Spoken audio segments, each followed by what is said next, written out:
This is Volkswagen ID.4. Thank you to VW for sponsoring this video. They wanted us to put it through its paces and figure out what we think about it. Now, we don't really do car reviews. That's not exactly what it is that we do. We tell stories. But it turns out there's actually an important story here, one that has not been told nearly enough. So after 2 weeks with the ID.4, over 1,300 miles driven, I'm going to tell you absolutely everything you need to know about this car. Whether you're a fan of VW or not, or shopping for a crossover SUV, stay till the end because I can almost guarantee you're going to learn some pretty surprising things. So let's do a deep dive into the Volkswagen ID.4 on this episode of Tuba Da Vinci. Some people love electric cars, some people hate them, and for some, it's strictly about better tech or better value, regardless of the powertrain.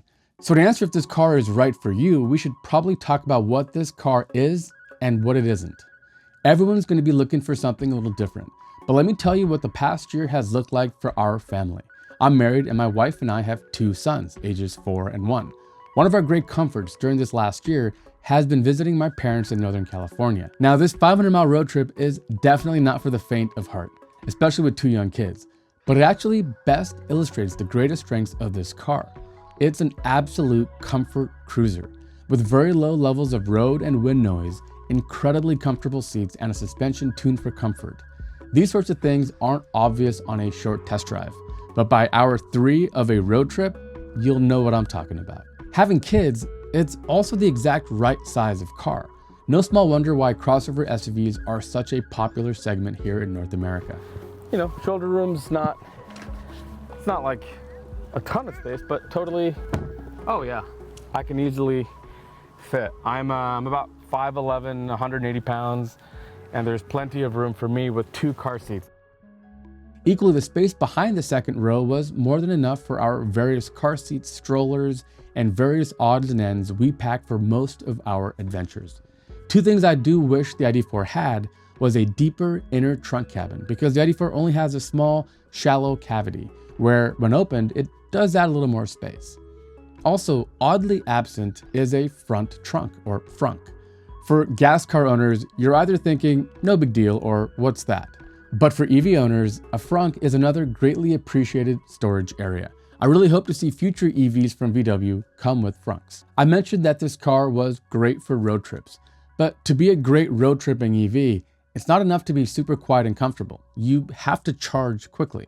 This is where almost every review I've seen of the ID.4 really gets this wrong. So charging with Electrify America is kind of a function of which car you have.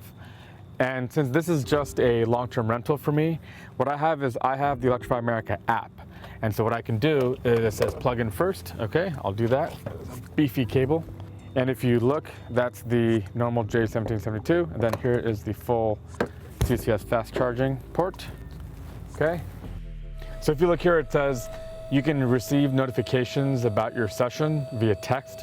So the way I normally do road trips is I'll take the car and plug it in and then go walk over for dinner or lunch, whatever the case might be.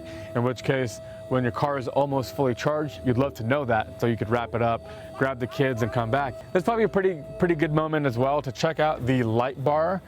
And what's cool is the solid part tells you about, it's 40% complete. All right, so what we're gonna do now is we are going to calculate the charge speed. Every 30 seconds, we're gonna write the kilowatt speed that's being delivered and the charge complete percentage that the car is reporting. So between those 2 pieces of data, we'll be able to see how the charge tapers over time. So the VW ID.4 has a max charge speed of 125 kilowatts. When you fill gasoline in a gas car, the station pumps gasoline at a fixed speed until the tank is full and the pump shuts off. But it's quite a bit more complicated with charging an EV. All right, so once I gathered all the data, I was able to see that Volkswagen's claim that their car charges from 5% to 80% in about 38 minutes was absolutely true. In fact, my ID.4 charged even a little bit faster than that. Filling up the battery is a bit like filling up an airplane. When the airplane is empty, passengers have all the overhead luggage space they want. They don't have to bother others to move to reach their seats, and things move pretty quickly. But near the end, passengers need to start searching for overhead cargo space. They might need to ask some people to get up and move in order to reach their seat, and things slow down quite a bit. Sure, it's vastly more complicated with batteries, but the basic science is that batteries, when they get closer to full, you have to wind down the charge speed to best protect the battery's long-term health and durability. Okay, science lesson over. But if you listen to nothing else, don't let the 125 kilowatt charge speed worry you. The ID.4 is a well-competent road tripper. So the ID.4 is shockingly good value and one of the great options for someone looking for the space and practicality a crossover affords. And if you're coming from a gasoline crossover, this value will be even more striking. Have you seen the price of a gallon of gasoline lately?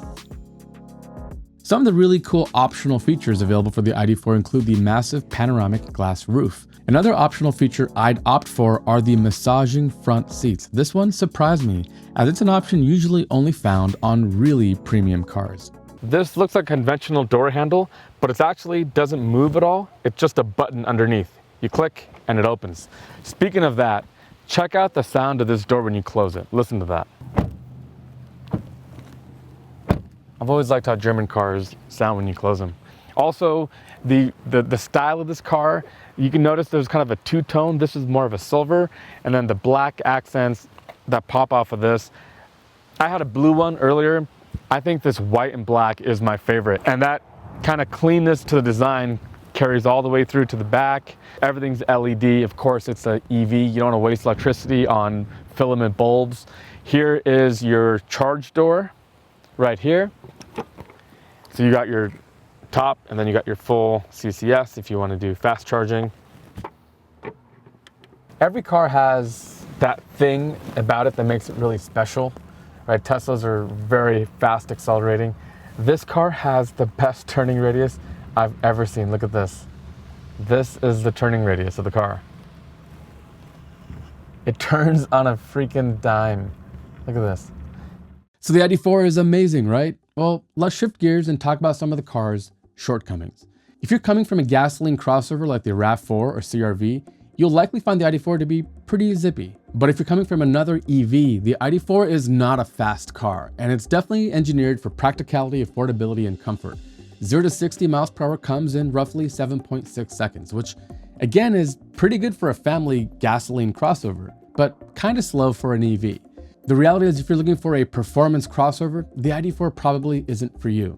If you're really keen on the ID.4 and are looking for a little more power, there's good news, as the all-wheel drive model will definitely help in that regard. So maybe that's something you might want to consider. Otherwise, there are probably a few other faster EV choices better suited for you.